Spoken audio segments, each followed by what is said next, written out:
안녕하세요. 인생에도 딩동댕이 있다. 딩동쌤입니다.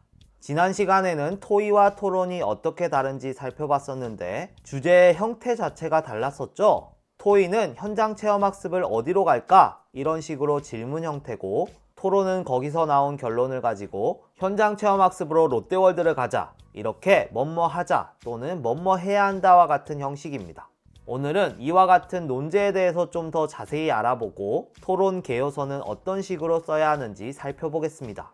그 전에 연예인 도덕성 논란에 대한 대중의 비난은 정당하다 라는 논제로 토론하는 영상을 잠깐 보고 시작하겠습니다.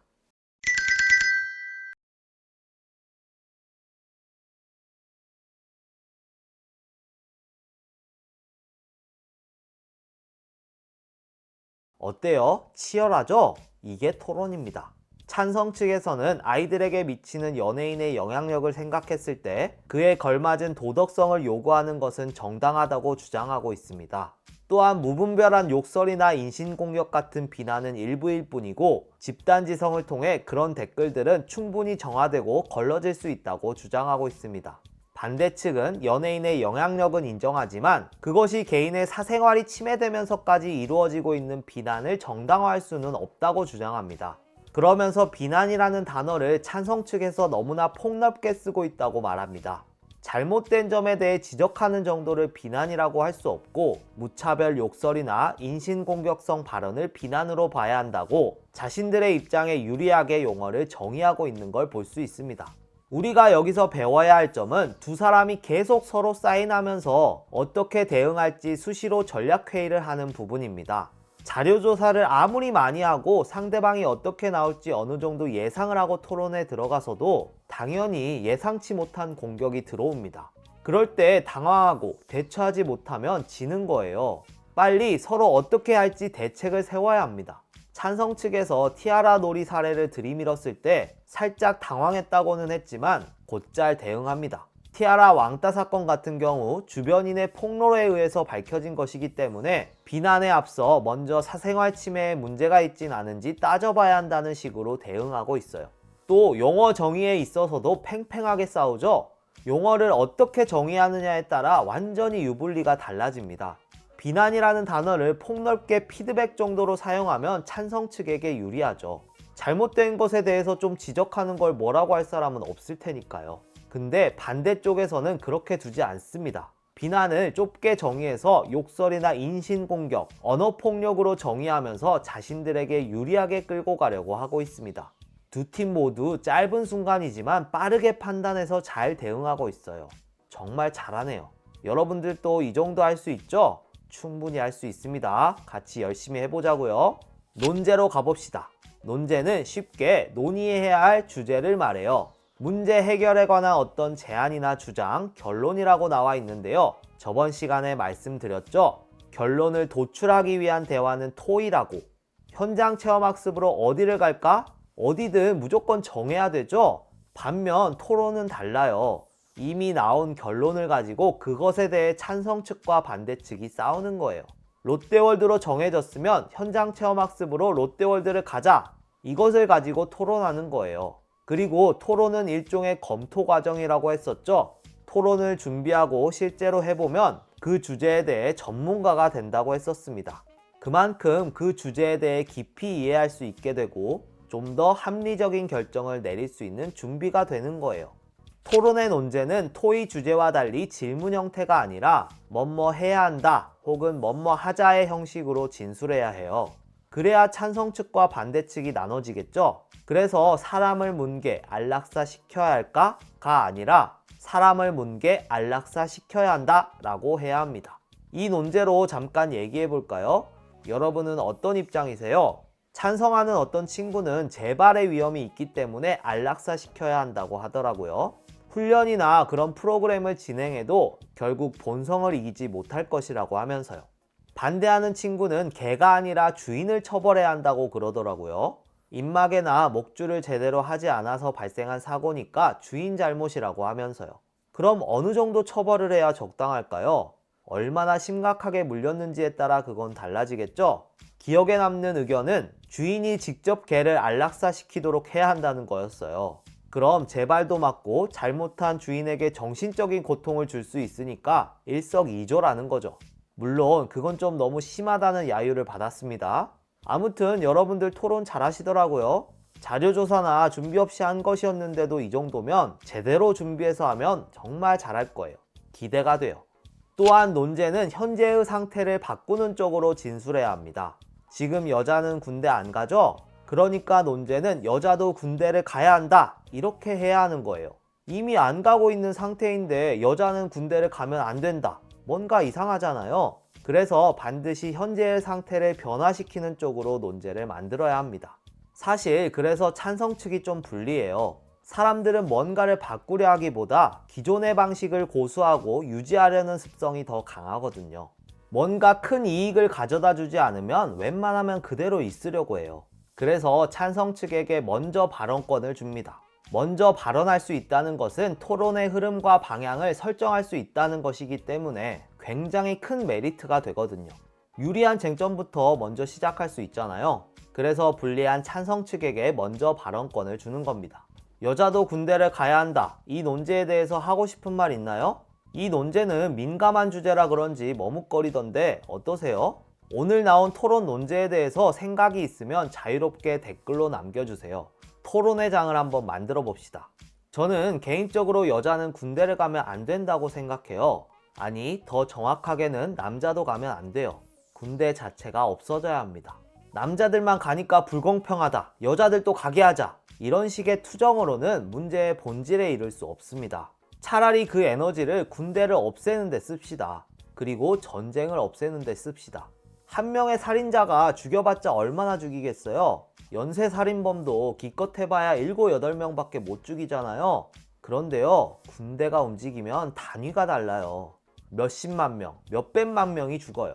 살인자는 그렇게 눈 시퍼렇게 뜨고 어떤 처벌을 받는지 지켜보면서 군대는 버젓이 왜 그냥 두는지 전 잘 모르겠네요. 남녀로 나눠서 싸우지들 말고 힘을 합쳐서 군대를 없앱시다. 전 이미 다녀왔지만 여러분들 편에 서겠습니다. 쟁점으로 갑니다. 쟁점은 작은 주장, 즉 논제를 이루는 한 부분이라고 생각하시면 되는데요. 논제와 관련해서 양 팀이 치열하게 다투는 지점을 쟁점이라고 합니다. 그래서 하나의 논제에 여러 가지 쟁점이 나올 수 있습니다.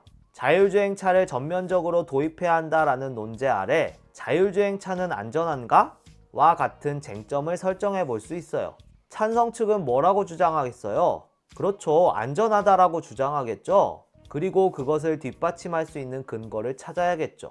반대 측은요, 당연히 위험하다라고 주장해야 합니다.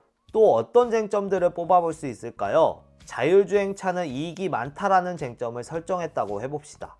그럼 찬성 측은 이익이 많다라고 주장해야겠죠? 반대 측은요, 이익이 없다 혹은 오히려 비용이 더 크다라고 주장해야겠죠. 근거 자료는 그것에 따라 수집하면 되는 것이고요. 이해됐나요? 좋습니다. 그럼 교과서로 가서 논제와 입장을 정하는 과정을 한번 보겠습니다. 논제와 입장 정하기. 얘들아, 로봇 시대 인간의 일 다 읽어왔지? 며칠 뒤에 교내 독서 토론 대회에 참가하기 전에 우리 반에서 모의 토론 대회를 열면 어떨까? 좋아. 함께 토론해보면 우리가 어떤 점이 부족한지 알 수 있을 거야. 그럼 먼저 논제를 정해볼까? 책을 읽으면서 궁금했던 점이나 더 생각해 보아야 할 점을 떠올린 다음 질문으로 만들어보자. 각자 생각한 질문을 종이에 적어서 한데 모아보는 건 어때? 그래, 그러자. 인공지능 시대의 기계에 맞서 사람이 경쟁력을 갖추려면 어떻게 해야 할까? 우리는 로봇에게 운전을 맡길 수 있을까? 기술 개발로 자율주행차의 윤리적 딜레마를 해결할 수 있을까? 사람의 운전을 전면적으로 금지하는 것이 바람직할까? 최근 사회적으로 자율주행차에 관한 관심이 높아지고 있어서 과연 사람들이 자율주행차의 운전대를 맡길 수 있을지 토론해보고 싶어. 다른 주제들도 흥미롭지만 우리는 로봇에게 운전을 맡길 수 있을까라는 주제가 보다 구체적인 주장과 근거를 내세우기에 좋겠어. 그래, 토론할 때 다른 주제들보다 양측에 대립하는 주장과 근거가 많이 나올 것 같아. 나도 질문이 어느 한쪽의 입장으로 치우치지 않아서 좋아. 그럼 우리 모둠의 독서 토론 논제는 우리는 로봇에게 운전을 맡길 수 있을까로 정하는 게 어때? 로봇의 종류는 다양하고 대상이 막연하니까 토론의 논제는 좀 더 구체적으로 자율주행차를 전면적으로 도입해야 한다라고 정하는 것이 좋겠어. 좋아. 그럼 토론의 찬반 입장은 어떻게 정할까? 나랑 마음이가 찬성, 서연이와 중호가 반대 입장이 되어 토론을 준비해볼까? 그래. 알찬 토론을 위해 찬성과 반대 입장을 모두 생각해보자. 그래, 그렇게 하자. 논제가 정해지고 찬반으로 입장도 나눴으면 이제 해야 할 일이 뭘까요? 그렇죠. 자신의 입장을 뒷받침할 수 있는 근거 자료들을 찾아야겠죠? 그럼 일단 토론 개요서라는 걸 써야 합니다. 토론 개요서는 쉽게 말하면 커닝 페이퍼 같은 거예요. 토론을 할 때 책 하나씩 다 찾아보면서 할 수 없잖아요. 즉각적으로 대응해야 하는데 언제 그러고 있어요? 요약 정리해 놓은 토론 개요서를 보면서 하는 거예요. 토론 개요서를 쓰는 방법은 간단합니다. 쟁점에 따라 근거 자료를 차곡차곡 정리하면 됩니다. 나올 수 있는 쟁점들을 다 정리해두면 너무 좋겠지만 우리는 4개 정도의 쟁점만 잡아서 정리해 볼 거예요. 30분 정도 토론할 거니까 4개 정도면 충분할 듯 해요. 그런데 찬성 측과 반대 측을 다 적도록 되어 있죠? 왜 그럴까요? 상대방이 어떻게 나올지 예상해야 될 거 아니에요. 그래야 대비를 하고 반박을 하죠. 그래서 토론을 준비한다는 것은 내 입장뿐만 아니라 상대방 쪽 근거까지 다 조사를 해야 하는 거예요. 그렇게 해도 예상치 못한 공격이 들어옵니다. 그럴 땐 어쩔 수 없어요. 빠르게 판단해서 대처를 하든 짧게라도 전략회의를 해서 반박하는 수밖에. 그리고 또 중요한 게 있습니다. 보시면 근거 옆에 작게 자료 가, 나 이렇게 적혀 있죠? 이게 뭐죠? 네, 출처를 적는 겁니다. 이 자료들을 어디서 가져왔는지 적는 거예요. 왜요? 이거 상대방이 물어볼 수 있거든요. 나중에 배우겠지만 출처를 공격하는 방법이 있어요. 그거 어디서 가져오신 자료죠? 이렇게 물어봤는데 대답 못하거나 어디 블로그에서 가져왔다고 하면 어때요? 그럼 벌써 진 거예요. 도로교통공사 2024년 통계자료에서 가져온 겁니다. 딱 이렇게 얘기해야죠. 그리고 집요하게 더 깊게 들어오기도 해요. 혹시 그 매체에 작년에 편파적인 기사로 이슈가 있었던 매체 아닌가요? 이렇게 출처의 권위 자체를 부정하는 그런 공격이 들어오기도 해요. 그래서 출처가 정말 중요합니다. 출처를 밝히는 것은 기본이고 그곳이 믿을 만한 곳인지까지 점검을 해야 해요. 자율주행차는 이익과 장점이 많다라는 두 번째 쟁점을 중심으로 근거 자료를 정리해 놓은 토론 개요서입니다. 이 두 가지 쟁점 말고도 다른 쟁점에는 어떤 게 있을까요?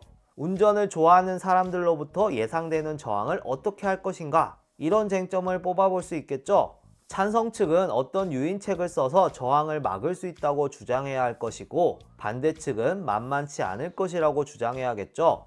또 일자리 문제는 어떻게 될 것인가? 찬성 측은 일자리가 늘어날 것이라고 주장해야겠고 반대 측은 감소할 것이라고 주장해야겠죠. 각자에 맞는 근거 자료는 찾아야겠고요. 그렇게 정리하시면 됩니다. 다음 시간에 직접 한번 토론 개요서를 작성해 볼 거예요. 93페이지 보세요. 앞에 글에서 찾은 자료들이 나와 있는데요. 이 자료들을 어떤 쟁점에서 어느 측의 근거 자료로 활용할 수 있을지 한번 생각해 보세요. 자료를 찾다 보면 이게 뭘 뒷받침할 수 있는 근거인지 헷갈릴 때가 있거든요. 중심을 잘 잡아야 합니다. 그래서 토론 개요서가 필요한 거예요. 하나씩 차곡차곡 위계에 따라 정리해 두려고. 가, 마의 자료를 어디에 어떻게 활용하면 좋을지 한번 92쪽 토론 개요서에 적어 봅시다.